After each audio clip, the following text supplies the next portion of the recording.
Bitcoin getting crushed again. It is now off 16% since hitting all-time highs earlier this month.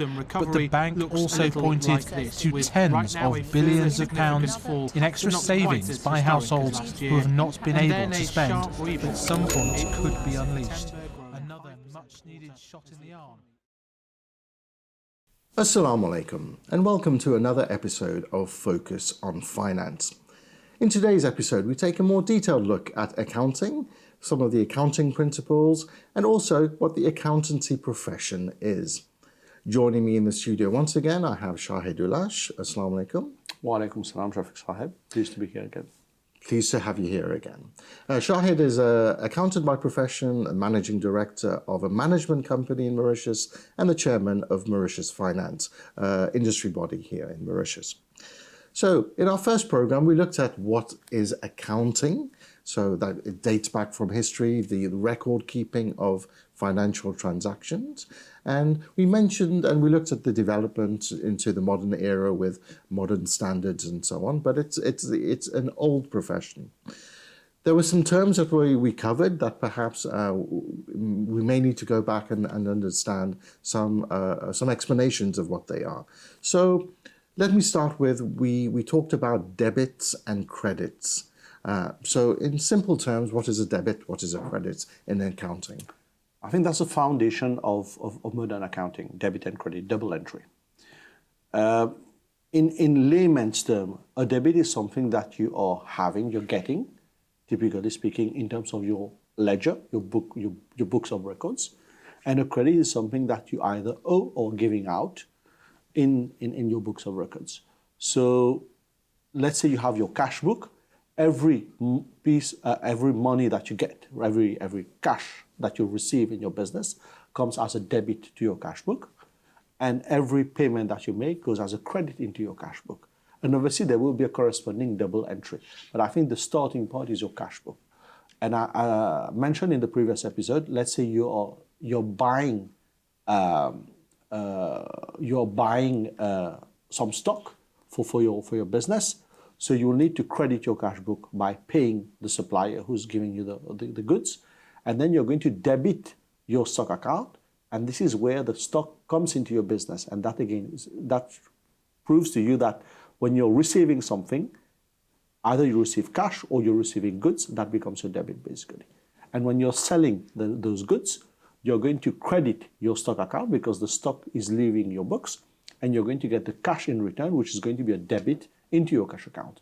So in a nutshell, this is what debit and credit is all about. Okay, but the man on the street doesn't need to worry about what is a debit, what is a credit. These are terms that accountants understand and they use when doing accountancy. Is that correct? Absolutely. That's the art of overcomplicating simple things, right? Okay. That accountants typically do. But to be fair, that gives you a perspective on your historical financial position. And I think that's extremely important in the modern world because we are operating in a financial system that recognizes this type of accounting, and that gives you comparability, be it from a business perspective, be it from your financial position perspective, be it from the authorities' perspective who have to sometimes assess you for tax purposes, or the bankers basically who are going to inspect your books. Yeah. So if my understanding is these are the methods or the steps that must be followed to come up with the record of the financial transactions. Absolutely. So every transaction should have a debit and a credit. And basically, your understanding of a transaction will explain to you, will give you the obvious debit and the obvious credit. And there's a system to ensure that this is the right thing to do, because there are standards that guides the book, the recording of transactions. And there are also standards that guide how they are going to be audited eventually. Auditing basically is the verification of financial transactions. Okay.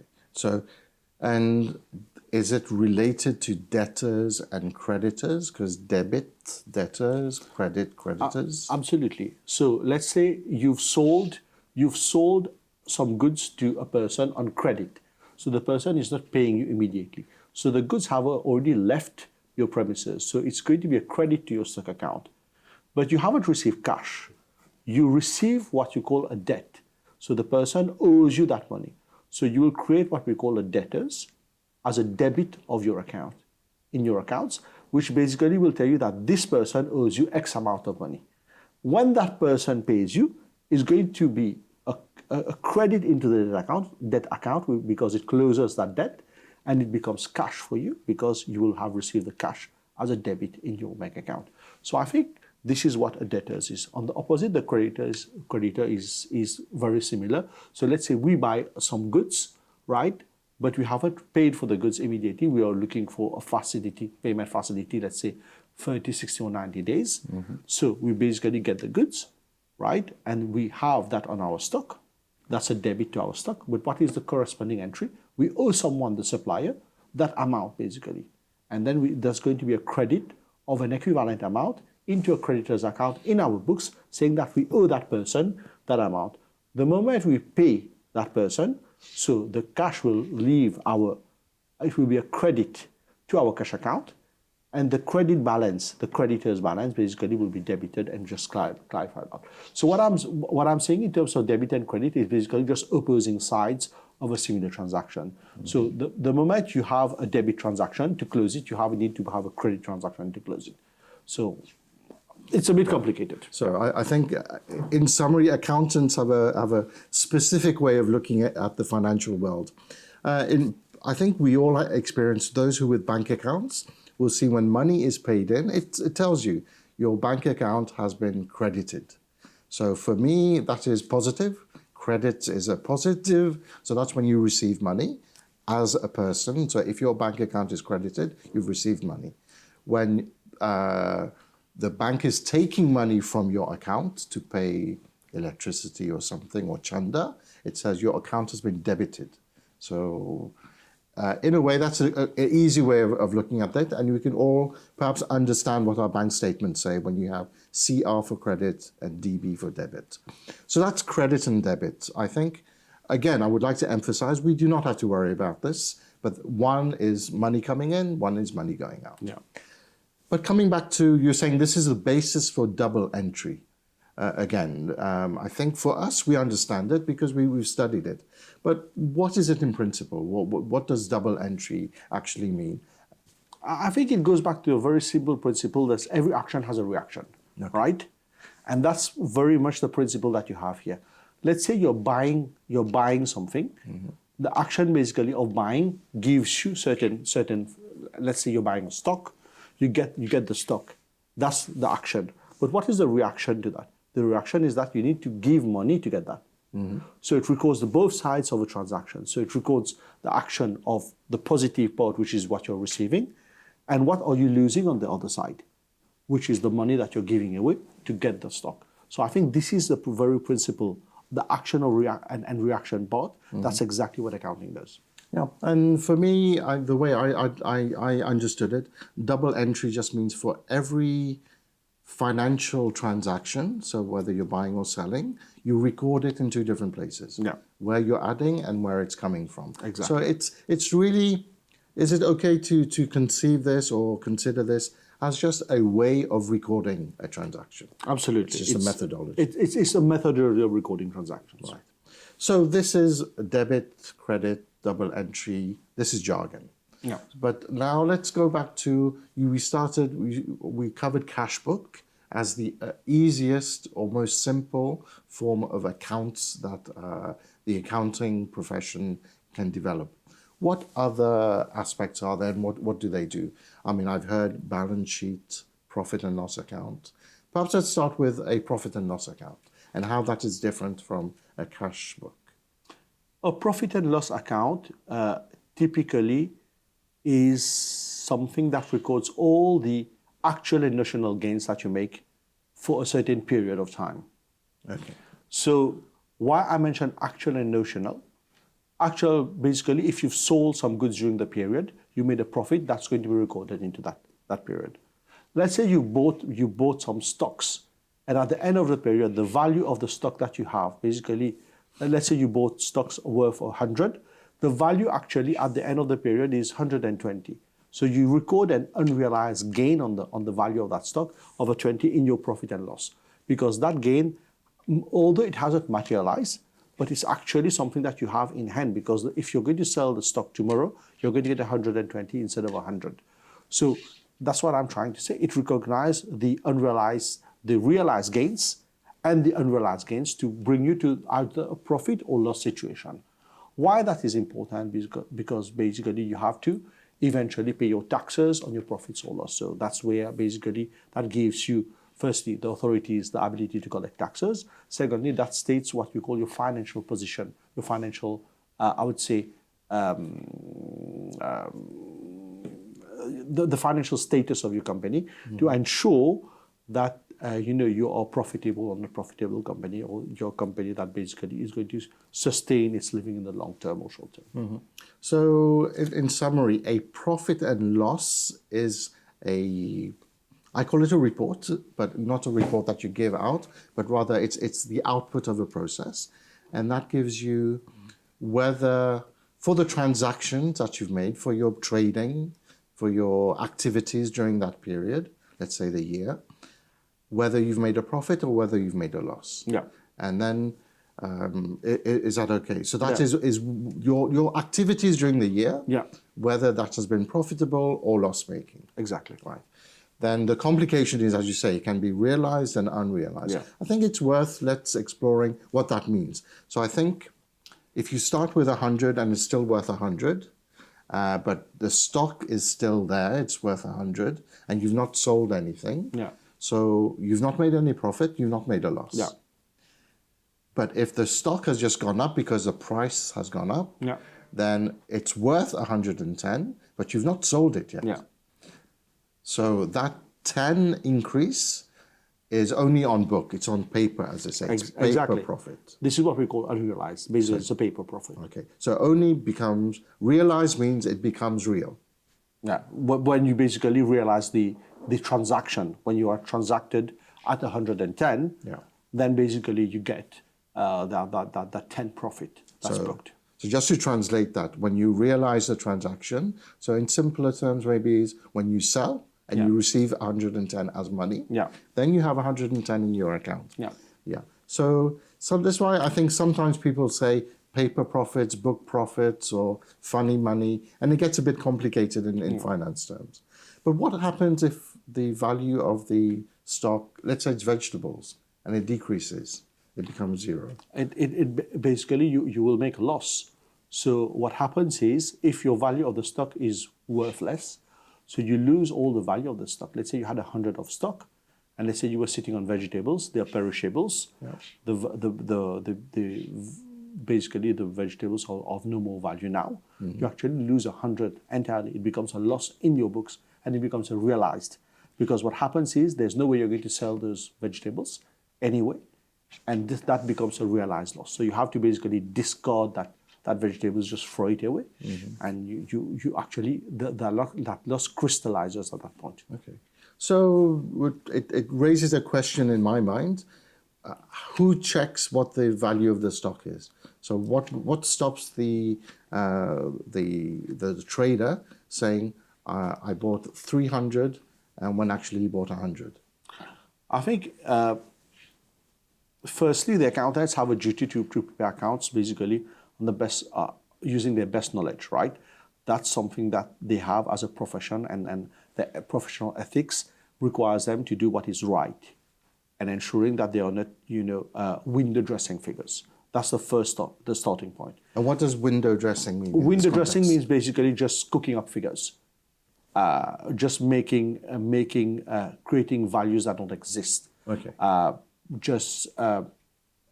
If you look at, for example, the example that you took, someone may say, no, the vegetables is still worth something. Let's say it's no more worth 100 because it's the vegetables are not right, but we should be able to get a 70 out of it, right? And then they create a 70 value. They just recognize the $30 loss. Or they say, no, the vegetables are absolutely fine. They keep it at 100 in the books.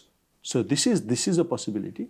And I think this is what the professional ethics of accountants ask them not to do, right? But still, just the ethics is not the only thing that happens. In any business, coming to a certain size, there's a requirement for an independent audit. And the audit basically is a very simple exercise. It's just ensuring that the figures that we have put in our accounts, that basically the accountant has prepared, or give a true and fair view of the business of the company. So what auditors will do, they will come and look at your financial transactions and take a sample of it and verify it inside out. So an auditor comes and does checks? Does checks, basically. And auditors are accountants? Basically, they are trained accountants for most of their part, because they need to understand the accounting first for them to be able to verify whether the accounting has been done properly. Okay, so I think that falls under what the accountancy profession, the different fields in there. Absolutely. So we've looked at cash book, we've looked at profit and loss account. Balance sheet. What is a balance sheet in accounts? Balance sheet is a statement of affairs of the company at a certain point in time. So it's not a reflection of the activities, it's a reflection at a certain point in time. So contrary to the P&L, which gives you a summary of the activities over a certain period, once basically you've done your P&L, you've reached your profit, it gives you the status of business at that point in time. Let's say it's the 31st of December, you've prepared your P&L as of 31st of December. As of 1st of December, what is the status of business? How much cash do you have? What are the stocks? What are your debtors? What are your creditors? What are basically your assets things that you have, and the liabilities, the things that you owe? Mm-hmm. And that will give you your status, whether you're a sound business. So you've got cash or you've got excess liabilities, which basically will put you in more loss-making situation, typically. Okay. So P&L, that is profit and loss. So that is how we shorten a profit and loss. So a balance sheet is profit and loss is the transactions, and for that period, whether you make a loss or a profit, your balance sheet is rather at a certain point in time, how much you have or how much you owe. Yeah. And is it broken down? It's broken down into different categories. So you have fixed assets, you have current assets, current liabilities, and long-term liabilities and capital. And assets will be something you own? Fixed assets would basically be typically your buildings, your vehicles, if you have vehicles in a business, and they would be typically that, you're right? Current assets would be typically your stock, your debtors type of things that you have in hand that you have to, you can get money out of it. Liabilities are basically things you owe your creditors, your suppliers, who basically you have to pay. You can have basically some short-term loans or some advances that you have that you've taken from people to basically run your business. And long-term liabilities would typically be long-term loans. That would be most categories that you have. Basically, where you take a long-term funding, for example, to fund your building, to construct a building in your company. So that would be typically long-term loans. And capital would be the money that you injected. But you have the concept of equity, which is the capital plus your profits, which is basically the amount that the owners of the business have in the business and what the business owes them as owners. Yeah, so I think these are probably higher level concepts that we can go, but in summary, it's a statement showing how much assets you have or what the value is in the company, whereas a profit and loss is what profit or loss you made during the period. Any other outputs in the accounting world that are produced by the accountants? Yes, I think you will have the cash flow statement, which is basically a movement of the cash in the business. So you see what are basically through the balance sheet items on a year-on-year basis, where the cash has moved between the balance sheet items. So that's something that is very revealing to see where basically your money is being put to use in the business. Then you have, typically you prepare notes to the accounts, so basically would explain every single material item in your accounts. And behind that, as I mentioned to you, you have the auditors that come and verify the accounts. So they will need to prepare an audit report, which they will use, and they will say whether the accounts that you prepared, including the notes, provide a true and fair view of your financial position as a certain date. Okay. Yeah. So I think that we've gone into a little bit more detail, but it's more complicated than this in the profession. This is not an accounting course, so I think we'll stop there on the accounting principles. Yeah. And people who are more interested, they can speak to an accountant or look at accountancy. But let's look at the accountancy as a profession now. I think we touched on accounting, accounts. So accountants will do accounting, Then you mentioned auditing. Yeah. So I think let's just talk, if you can explain what various specializations or fields accountancy covers, accountants can work in. Auditing, accounting. Yeah. So the obvious one is obviously accountancy as a profession. So basically preparing accounts, working for companies and preparing their accounts. Then you have auditors who basically verify those accounts. You'd have tax specialists who basically compute the tax that's owed to government on the accounts. And that in itself is a specialization, because the way the tax authorities look at certain expenses, they may decide that those expenses are allowable for tax purposes or not allowable for tax purposes. What that means is your book profits, whatever profits you have in your profit and loss account, is going to be adjusted by the tax professional based on the tax laws to ensure that they come to the taxable profit on which your tax liability will be calculated. So expect that even you may be in a loss-making situation, right, at a company level, in your P&L, you may end up paying taxes because for certain adjustments that may be made into your profit and loss account, you still may be liable to tax. Okay. So that's something quite specific. Then you move into more I would say sophisticated roles like financial advisory. Then you have things like corporate finance, financial due diligence, which basically means that let's say there is a business A that wants to acquire business B. There will be a specialist that will go and look at the books of business B, go into the diligence, do a due diligence on the entire business to ensure that this business is right, firstly to be bought, and secondly to ensure that the value of the business is valued properly to ensure that the buyers and the sellers get a fair price. Then you have the interesting part with accounting, the accountancy, I would say, profession is that it allows people to move almost everywhere into the corporate world. So it allows you from the accounting background going into CFO type of roles, into even managing director type of roles. So I think it's quite a wide type of profession that allows you a lot of fungibility in the business. Okay, well, one of our programs in the series will be careers in finance, and I think we can go into a bit more detail about the accountancy profession as a career. You mentioned CFO. What is that? If it is Chief Finance Officer. So what that person typically does is run the finance of a group, of a large company. You don't have that in small companies. A CFO will be in large groups, large companies, and typically speaking, that people have a team of accountants, a team of tax specialists working with that person to ensure that they run the accounts of the corporation. Yeah. And in Jamaat functions, we have the Secretary Mal in charge of finance. Yeah. I will just end our session today with a few questions that we've received from viewers of Focus on Finance. So Jazakallah to those who've taken the effort to write in. I think we have 3 questions that are relevant for today. One of them is actually on the first part of our discussion today from Ashil from Mauritius. What is a ledger? A ledger basically is the place where you keep all your accounts.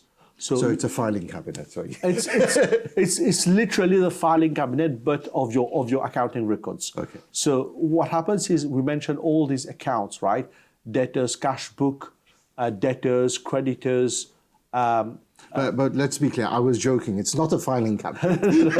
It's actually books. It's a book basically. Right. Where you put all your accounts in there. Yes. So your cash book will be in your ledger, your debtors will be in your ledger, your stock will be in your ledger, your creditors will be in your ledger, and all of that basically, the place where you have your double entries, your ledger accounts, is basically all those are ledger accounts basically that you have, and this is kept in a wider part of the ledger. So it's mentioned as a ledger. You don't have it physically anymore. It's all on typically in accounting systems.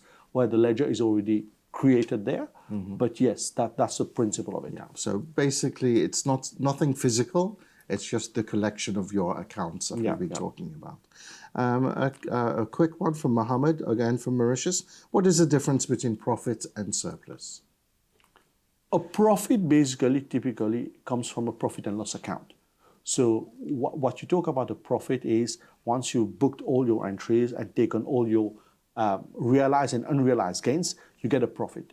A surplus is more used in a cash-based situation where whatever receipts, when your receipts exceed your payments, you have what we call a surplus. So typically speaking, you have surplus in associations where they are non-profit organizations, whereas in a business you have the profit. Okay, I think that's clear.